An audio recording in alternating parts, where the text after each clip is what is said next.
Will you pray with me?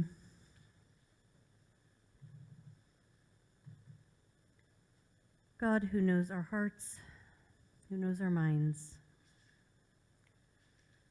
accompany these words.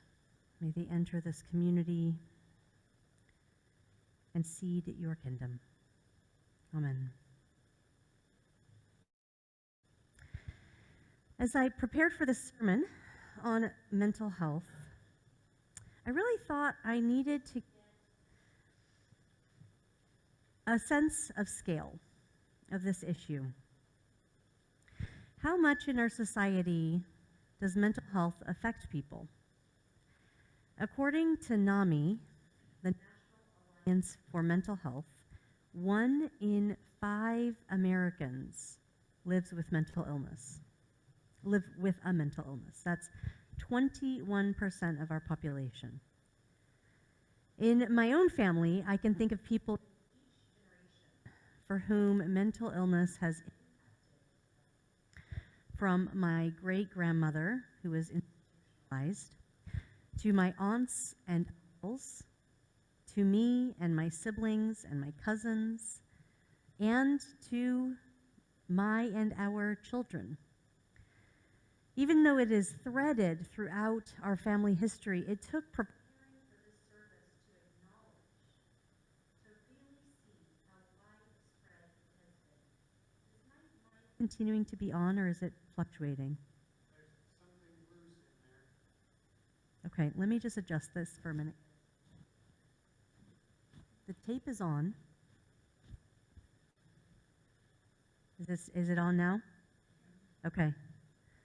Flag me down if it doesn't, because I'm not sure that folks online can hear if my mic goes out. I thought it would be useful to compare mental illness to another illness that deeply impacts our society. So I looked at cancer rates. According to the National Cancer Institute, almost 2 million Americans are diagnosed with cancer each year. It's a lot of people. But when I did the math, I was stunned. That is 0.6% of the population, not even a full percentage. When I compare cancer diagnoses and mental health challenges to my own family, this 21% to 0.6 tracks. We have experienced cancer, but far fewer of those than mental health challenges in my extended family. But what's interesting and really heartbreaking about this is how much more attention and care and collective memory our family has given to those cancer diagnoses than we have to our mental health diagnoses. That differential attention is reflected by our society. When my mom was diagnosed with breast cancer, we were inundated with cards, hats, so many hats, love, an outpouring of expression of support. She received a basket of goodies put together by strangers for her first day of chemo. She was assigned a patient navigator whose sole job it was to help her coordinate the various treatments and doctors and emotional upheaval, and offered support groups and rides. Excuse me. When families like mine in Washington State discover that their child needs significant mental health treatment, first they are required to jump through years of hoops and inadequate treatment before being eligible to apply for one of the 84 long-term pediatric psychiatric beds in the state.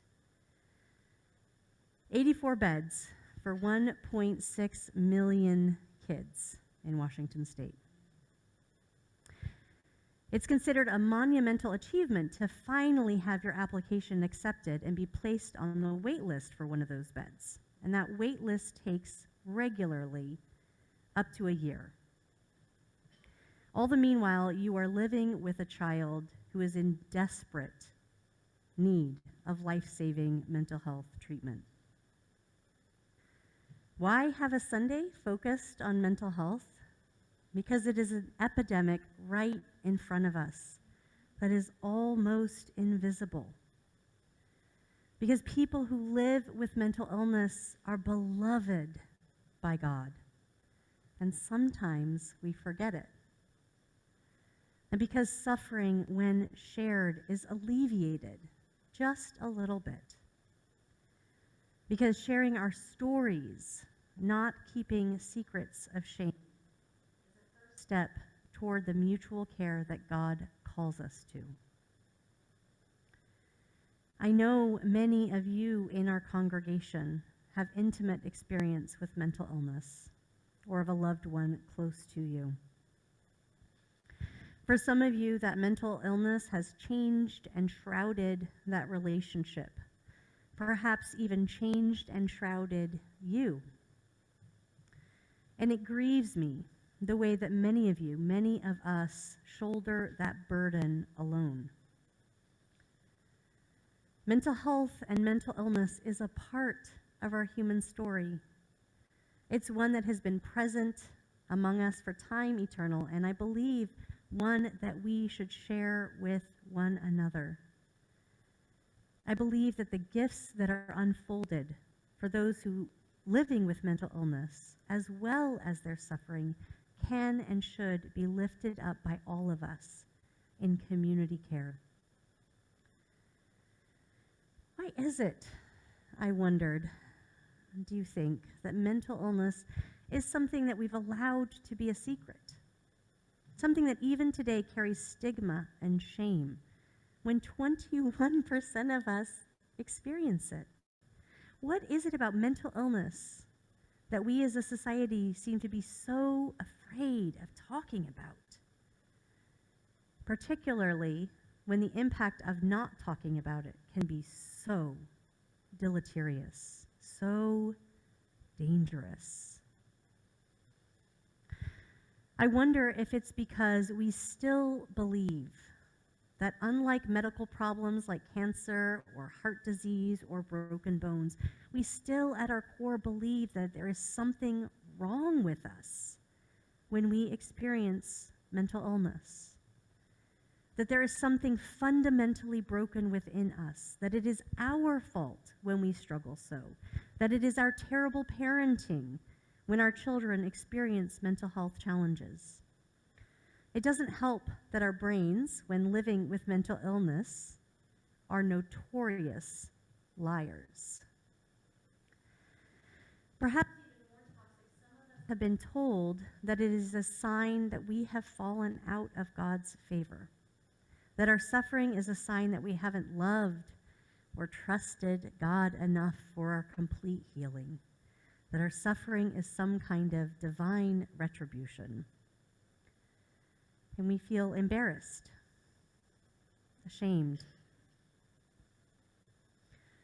How heartbreaking that just when we need more help, more love, more support, we believe we are somehow less worthy of it. We hide our pain away from others lest they add to it by blaming us for it. Terrible things happen when we fester alone in the dark. Terrible policies that perpetuate harm are enabled in the dark. When we make invisible and private such a widely shared experience of suffering, our collective silence rips holes into needed health care, embeds mental illness into the prison pipeline, and shatters families and lives. When we keep secrets of shame instead of sharing our stories, we perpetuate suffering. I believe God calls us to live differently. I believe that God calls us to care for mental illness in community. I believe that God calls us to be reminded more than ever that we are loved beyond measure. I believe God calls us to build a world where people or families who are struggling with mental health crises, they are met with the same amount of support and care and love that my mom was met with upon her cancer diagnosis. That their suffering is eased not because community care can erase the difficulty of living with a persistent mental health condition, but maybe can ease it. Casseroles, rides to therapists, cards of support, respite care. I believe God calls us to build a world in which mental health is treated seriously, not shamefully, where upon discovering that we or a loved one are the one among 5, we are met with robust care, enough beds, enough psychiatrists, enough therapists. I believe that God calls us to build a world that offers mental health care before it snowballs into other harmful things, self-medicating with substances, alienating family and friends from caring for you, loss of job and income and home. I believe that God calls us to build a world where mental health is treated, not imprisoned. 40%, almost half of our U.S. prison and jailed population has a known diagnosed mental illness. I wonder what that number would be if we included all the undiagnosed people. How do we get to a world like this? I don't know for sure. But I think we start by uprooting our own messages of shame and stigma around mental health. We start by learning about mental illnesses. We start by sharing our stories and by being safe harbors for the stories of others. We start by being people who respond to mental health crises with compassion, with support, with practical help. We start by ensuring that this church, this community, is a safe place in which to share those stories. We start by remembering that mental illness is a part of the broad spectrum of humanity, embraced fully by God, and we move to open our arms wide as well. This church has already started all of that. You all are a safe place for many. Perhaps as we explore the theme of renewal this May, we can be open to renewing a deeper commitment toward being a church in which mental health is as openly shared as our other health challenges. Perhaps we can renew our commitment to sharing our stories, not keeping secrets of shame. Let's close with this message from the video. This message with the video from the work of the people. Amen.